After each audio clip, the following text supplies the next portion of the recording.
32 घंटे गुजर चुके हैं, 200 से ज्यादा लोग लापता हैं और अब तक 18 शव मिल चुके हैं। चमोली में लगातार रेस्क्यू ऑपरेशन चल रहा है, लेकिन सबका फोकस इस वक्त टनल के अंदर फंसे लोगों पर है। मुख्यमंत्री त्रिवेंद्र सिंह रावत भी वहीं मौजूद हैं। उन्होंने बताया कि टनल के अंदर 130 मीटर तक रेस्क्यू टीम पहुंच चुकी है। टी पॉइंट से फिलहाल 50 मीटर पीछे है और उम्मीद है कि 2 से 3 घंटे के अंदर रेस्क्यू टीम वहां भी पहुंच जाएंगी। लेकिन तपोवन टनल पर हुआ क्या था, कैसे लोग टनल में फंसे, कैसे कुछ लोगों ने अपनी जान बचाई, इसकी पूरी 360 डिग्री रिपोर्ट हमारे संवाददाता पवन नारा ने ग्राउंड जीरो पर जाकर तैयार की। एनटीपीसी के कर्मचारियों ने तपोवन बैराज की तबाही के उस भयानक मंजर को अपनी आंखों से देखा।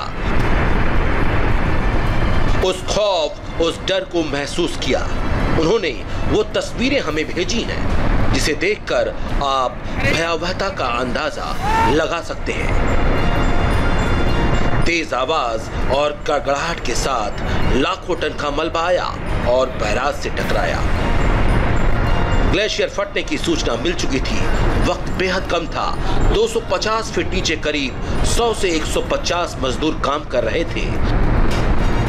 ऊंचाई पर मौजूद एनटीपीसी के ये कर्मचारी चिल्ला चिल्ला कर उन्हें सुरक्षित जगहों पर जाने को कहते रहे। सैलाब के शोर में जिसने जिसने सुना, उसने जान बचाने के लिए पूरी ताकत लगा दी। कुछ भाग्यशाली थे, बच गए, कुछ अभी भी लापता हैं। जब हमें तो इसका कुछ पता नहीं था, जब कब आए क्या हुआ कुछ नहीं। आवाज आ रही थी तो लोग बोल रहे थे। ठीक टाइम पे घर से फोन आ गया किसी हमारे दोस्त का, तो उसने कहा यहीं कुंड आगे वहां तक पहुंच गया ग्लेशियर। तो हम जैसे सीढ़ी से ऊपर आए बेंच में, तो तब तक कोई एक दूसरा बंदा भी हमारा दोस्त भाग गया। भागो भागो बोला सभी ने, तो हम भागे बेंच ही बेंच। तो फिर ऐसे पानी स्लैब आता था, हम पीछे देखे ही नहीं उस टाइम। सीढ़ी बाय सीढ़ी ऊपर आगे, कहीं रास्ता भी भटके, सीढ़ी मिली नहीं टाइम से। फिर इधर भागे उधर भागे, फिर दोबारा सीढ़ी मिली, फिर ऊपर आ। कहीं जगह पे एक सीढ़ी टूटी है इस बेंच की, वहाँ पे काफी टाइम लगा। तब तक 15-20 आदमी इकट्ठा हो गए।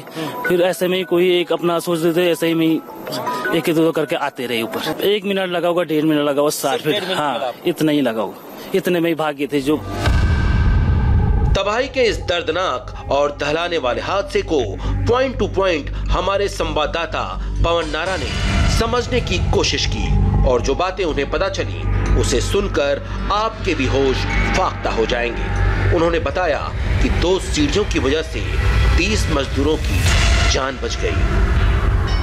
150 मजदूर इस वक्त तलहटी में यहाँ बैराज के मौजूद थे। रविवार होने की वजह से कंपनी की छुट्टी थी, वरना ये संख्या 300 से ज्यादा होती। वहां बैराज के कोने में काम चल रहा था और वहीं एक अधिकारी के पास फोन आता है कि ग्लेशियर टूट के आ रहा है, आप निकालिए, मजदूरों को वहां से निकालिए। सब भागो भागो चिल्लाने लगे, लेकिन तब तक पानी आ गया था। चूंकि बैराज के दरवाजे बंद थे और पानी के मलबे को शुरुआत में रोक पाने में कामयाब रहे थे, तो मजदूरों के पास 1.5 मिनट का वक्त था दौड़ने के लिए। सारे मजदूर इसी बैराज से दौड़ते हुए इस तरफ आए, और ये बैराज का वो हिस्सा है जहां सीढ़ियां लगी हुई थी और उनको उम्मीद नजर आ रही थी। सामने आप जो दीवार देख रहे हैं, ये दीवार 1 2 3 4 5 लेयर की है। एक लेयर या कहें कि एक सीढ़ी नुमा दीवार की ऊंचाई 10 मीटर है, 30 फीट है, और लगभग 2 बेंच मलबे में दब गए थे। लोगों ने वहां से दौड़ लगानी शुरू की। वहां से दौड़ लगाकर वो इसी तलहटी में या कहें कि बैराज में दौड़ लगाने लगे, और दौड़ लगाते लगाते इस कोने की तरफ पहुंचे जहां उन्हें एक सीढ़ी दिखाई दे रही थी। जो टूटी हुई सीढ़ी आप अपने स्क्रीन पर देख रहे हैं, यही वो जीवनदायिनी सीढ़ी है। जो इस सीढ़ी पर चढ़ पाया उसे जीवन मिला, और जो नहीं चढ़ पाया वो आज लापता है। जैसे ही वो ऊपर चढ़े, लगातार मलबा और गाद बड़ी तेजी गति से ऊपर बढ़ने लगा, और भागते हुए वो दूसरी सीढ़ी की तरफ बढ़े। ये दूसरा बेंच था, और ये सफेद हो चुकी सीढ़ी इस बात की गवाही दे रही है कि ये 2.5 बेंच तक मलबा आया था। वहां से भागते हुए वो यहां आए और इस बीच चिल्लाने लगे। मजदूरों को भरोसा नहीं था कि वो जिंदा बच पाएंगे, क्योंकि पानी और मलबा जिस गति से बढ़ रहा था, उन्हें आशंका थी। अगर वो 2 सीढ़ियां वहां नहीं होती तो ये 30 लोग भी शायद खुशनसीब नहीं होते। सीढ़ियों से चढ़कर किसी तरह से वो बैराज के दूसरे कोने में आए, जहां उन्हें पावर केबल मिला। ये पावर केबल टरबाइन टनल से आता था। तब तक ऊपर मौजूद कर्मचारी भी रस्सियां लेकर आ गए, जो जिंदगी का सहारा बन गए। लाखों टन गाद निगलने के लिए तैयार था। चंद मिनट में किसी तरह से इनकी जान बच पाई। वहां से दौड़ते हुए वो मजदूर इस नीचे वाले बेंच से दौड़ते हुए यहां तक आए, लेकिन जब वो यहां दौड़ रहे थे तब भी उन्हें अपना जीवन सुरक्षित नहीं लग रहा था, क्योंकि पानी बहुत तेज गति से बढ़ रहा था। यहां पहुंचे तो ये जो बूट और हेलमेट आप देख रहे हैं वो उन मजदूरों के बूट और हेलमेट हैं जो यहां भाग कर आए, क्योंकि यहां से ऊपर उन्हें रस्सी से निकाला गया। 5 मिनट लगे रस्सी आने में। जो पीली आप रस्सी देख रही हैं वो रस्सी है जिसके जरिए वो चढ़े ऊपर। ये पावर केबल है और इस पावर केबल और रस्सी पर चढ़ने के लिए उन्हें जूते उतारने पड़े, और ये पड़े हुए जूते और हेलमेट उस बात की गवाही दे रहे हैं। ये सभी मजदूर जूते और हेलमेट पकड़ने के बाद, उतारने के बाद इस पावर केबल के जरिए, ये जो मोटी पावर केबल आप देख रहे हैं, इन पावर केबल के जरिए ऊपर चढ़कर आए। और ये वो 35 लोग हैं जो खुशनसीब साबित हुए। ये वो बैराज है जहां पानी पावर प्लांट के लिए जाता है, टरबाइन में इस्तेमाल होता है। वो बैराज यहां है। आगे जो टनल है वो टनल है जिसमें स्टिल्ट या कहें कि गाद को ले जाने के लिए जो टनल बनाई गई है, वो जिसमें 30 लोग दबे हुए या कहें फंसे हुए कहे जा रहे हैं, जिनका रेस्क्यू ऑपरेशन चलाया जा रहा है। सीढ़ी है, इसी के जरिए ये 35 लोग बच पाए। एक बेंच बोलते हैं इसको, एक इलाके से ये स्टेप बाई स्टेप जो दीवार खड़ी की गई है उसको एक बेंच बोला जाता है। 1.5 बेंच अभी भी मलबे में दबा हुआ है और इसी सीढ़ी से 35 लोग बच पाने में कामयाब रहे। उनमें से एक रावत जी थे, जिसमें कुछ अधिकारी और मजदूर शामिल थे। तो सब भाग के दौड़ रहे थे। क्या ऐसे भी लोग रहे आपके सामने जो मलबे में फंस गए, दौड़ना चाहते थे, नहीं निकल पाए? ना, ऐसे तो कोई सामने था नहीं। जो भी हम साथ में भागे तो सारे इसी बेंच के सारे, इसी सीढ़ियों के सारे हम सब सेफ निकले। और यहीं से ऊपर आके फिर यहाँ से हम चिल्लाए, लोग सारे यहाँ ऊपर भीड़ जमा इकट्ठे हो रखे थे, तो यहीं से हमने उनको चिल्लाया कि भाई तुम रस्से डालो, रस्से से हमें बाहर निकालो, हम फंस चुके हैं। यहाँ पे ऊपर आने का कोई रास्ता नहीं था, लास्ट बेंच ये था हमारा। तो फिर हम यहाँ से लास्ट इधर किनारे होते हुए इधर धार की साइड पे गए, तो वहां से कुछ एक केबल पड़ा था, मोटी केबल थी, उस केबल के सारे पे कुछ आदमी हम बाहर निकले। तब तक आदमी सारे रस्सा रुस्सा लेके आए। उस रस्से को किसी ने नीचे डाल के, कोई ऊपर से रस्सा डाल के, फिर रस्से पे सारे और केबल के सारे हम ऊपर 30 से 35 लोग निकल पाए। 30-35 लोग निकल पाए, जो हम वहाँ साइड से भाग के आए, बेंच के सारे ऊपर आए हम। बैराज से सिल्ट इस टनल में जाता है, लेकिन जब ग्लेशियर के साथ गाद आया तो नॉर्मल सिल्ट नहीं था, वो लाखों टन मिट्टी और पत्थर के साथ आया। जगह मिलती गई टनल में गाद समाता गया। इसी में करीब 35 से ज्यादा मजदूर काम कर रहे थे, जिनका अब तक कोई पता नहीं है। टनल में रेस्क्यू ऑपरेशन चलाया जा रहा है। स्लेज वाला है जिसमें 30 लोगों को निकालने की कोशिश की जा रही है, वो नीचे की तरफ है कि ऊपर की तरफ है टनल? वो टनल तो नीचे की तरफ है। हम उसमें कभी कभी गए थे बीच में, तो नीचे डाउन। तो इसका मतलब उसमें तो मलबा भर गया होगा। अब उतना तो हम यहाँ से तो जब पैक हो गए तो मलबा भरी गए, वहाँ पानी भी आता था, पानी अंदर रुक गया होगा, बाहर कहीं वही नहीं है आउट। तो जो लोग 30 लोग फंसे हैं उनके बारे में क्या सोचना है? क्या बच पाएंगे? क्या लग रहा है आपको? आप तो जाते रहे नीचे। वो तो भगवान भरोसे ही होंगे, अब चाहे अब उनका खुदा ही जानता होगा। आपको बता दें कि पानी की टनल ऊपर है जो पावर प्लांट के लिए जाती है, और जिस टनल में 30 लोग फंसे हैं वो गाद की टनल है, स्टिल्ट टनल है। और गाद की टनल अमूमन नीचे ढलान वाली बनाई जाती है ताकि गाद आसानी से निकल जाए। ऐसे में जब वहां गाद और मलबा भरा होगा तो इस बात की आशंका बहुत ज्यादा है कि 30 लोगों के जीवन पर खतरा है, लेकिन उम्मीद को कभी इनकार नहीं किया जा सकता। 35 लोगों ने यहां जिंदा बचने का चमत्कार देखा। जो सीढ़ी चढ़ पाए वो जिंदा बचे, और जो नहीं चढ़ पाए वो मलबे का शिकार हो गए। उम्मीद की जानी चाहिए कि जो 30 लोग फंसे हुए हैं वो निकल पाए।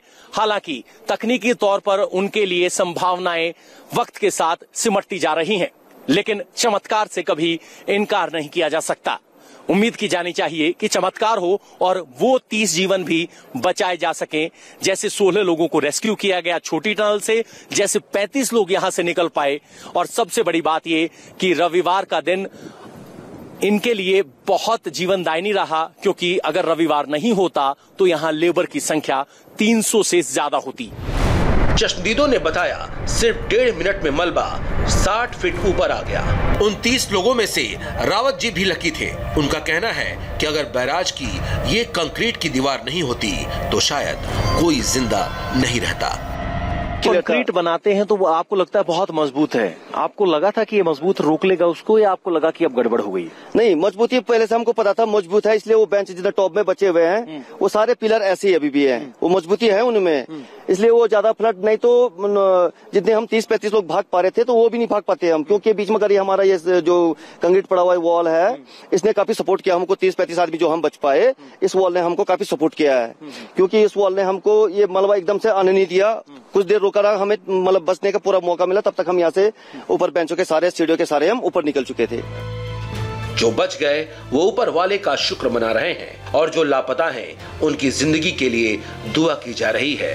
तपोवन बैराज की तबाही को अगर समझना है तो आप इन 2 तस्वीरों से समझ सकते हैं, एक पहले की है और एक आज की।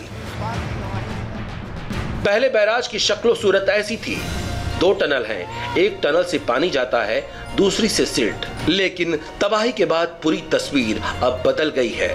न टनल रहा, न बैराज, न उसको जोड़ने वाली सड़क। उस पूरे मंजर को कवर किया पवन नारा ने।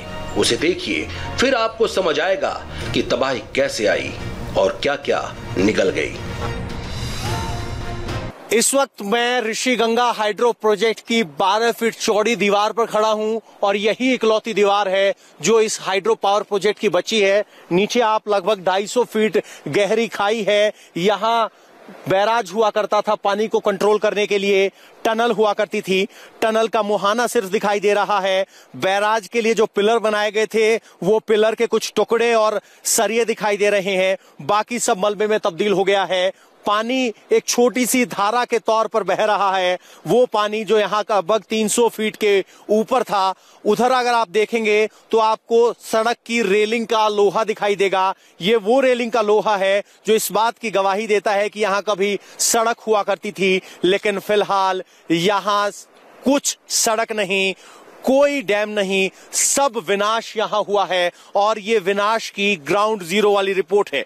सोचिए जो 25 से 30 लोग यहां रुके हुए थे वो किस हालात में होंगे, उन्होंने जब अपने नजरों के सामने मौत को आते हुए देखा होगा। क्योंकि जब आप पहाड़ में तलहटी की तरफ होते हैं तो बहुत जल्दी बहुत ऊपर नहीं जा सकते। सामने से मलबा आया, आवाज आई, लेकिन वो वक्त इतना नहीं था कि कोई 250 से 300 फीट ऊंचे चढ़कर यहां पहुंच पाए। और ये विनाश अब उस बात की तस्वीर है और नीचे गहरी खाई में अब सिर्फ और सिर्फ मलबा आपको नजर आएगा, इसके अलावा कुछ नहीं।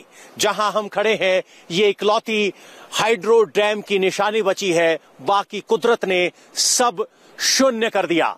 और यहां बहुत से लोग अपने परिवार वालों को, रिश्तेदारों को ढूंढने के लिए आ रहे हैं, लेकिन जो हालात जमीन पर है उसके बाद ये उम्मीद करना कि कोई जिंदा बचा होगा वो कहीं चमत्कार से कम नहीं है। और ये यहां ग्राउंड जीरो पर विनाश की सच्ची तस्वीर है। तबाही का असर हर तरफ दिख रहा है। इलाके के लोग परेशान हैं, रेस्क्यू में भी दिक्कत आ रही है। और रिपोर्ट है कि रणी बैराज के टूटने से 13 गांव से पूरा कनेक्शन टूट गया है। मलारी घनशाली गांव से संपर्क टूट चुका है। चाइना बॉर्डर से सटे हैं ये गांव। अच्छी बात यह है कि आईटीबीपी ने पूरा मोर्चा संभाल रखा है। चूँकि आईटीबीपी का भारी डिप्लॉयमेंट है उस साइड में, चाइना का बॉर्डर है, तो हमने सबको अलर्ट कर दिया है। क्योंकि जो ड्रॉपिंग हो रही है राशन की और रसद सामान की, वो लाटा गांव और इसमें रेनी गांव में हो रही है, तो उसको हम लोग मदद कर रहे हैं आगे फर्दर पहुंचाने के लिए। इसका हमने पूरा टाई अप कर रखा है, पूरी टीमें बांट रखी हैं। जिंदगी की उम्मीद में रेस्क्यू ऑपरेशन चल रहा है, लेकिन मुश्किलें तमाम हैं। आर्यन और लकी ये दोनों बच्चे हैं, ये लाता गांव से हैं, जो कि नदी के पार इनका गांव पड़ता है। लेकिन पुल टूट गया कल की त्रासदी में और ये यहीं फंस गए। ये दोनों यहाँ कुत्ते के काटने का इंजेक्शन लगवाने आए थे। सर क्या हुआ था, कब आप यहाँ आए थे और कब आपको लगा कि आपके गांव का पुल टूट गया है? जब हम घर से 9:30 बजे निकले थे जोशीमठ के लिए बच्चों को लेके, 10 बजे हमें पता चल गया था कि वहाँ सारा क्षतिग्रस्त हो गया। और वहाँ से हमारे पास पैसे भी नहीं थे। कितने गांव हैं जो अभी नदी के पार हैं, जो बिल्कुल संपर्क टूटा हुआ है? वहाँ से 10 गांव दूर है, 10 गांव के आसपास है। और लौंग तक जो 12 महीने वहीं रहते हैं, लौंग गांव तक। और अभाव तो यही है कि हम लोग क्या पहले 10-10, 15-15 किलो राशन रखते थे। हमारे पास अब गाड़ी का आय जाओ तो है ही नहीं, वो तो राशन के अभाव तो होगा ही। तो 2 या 3 दिन का ही? हाँ, 2 या 3 दिन का। और किस तरह की गांव में परेशानी हो सकती है अगर रास्ता पूरी तरह से कट जाए तो? रास्ता इधर से कट जाएगा तो गांव के लिए आने जाने का कोई संपर्क है नहीं, सारा पुल टूट गई। जो हमारा रास्ता था लोकल रास्ता, उसका पुल भी बह गया। तो लोकल रास्ते का पुल भी बह गया, मेन पुल बह गया है। लगभग 13 गांव हैं जो संपर्क से बाहर हैं।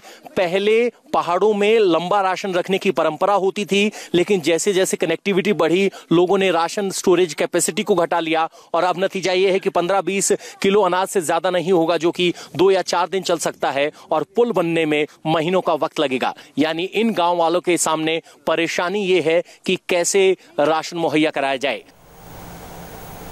30 से ज्यादा मजदूर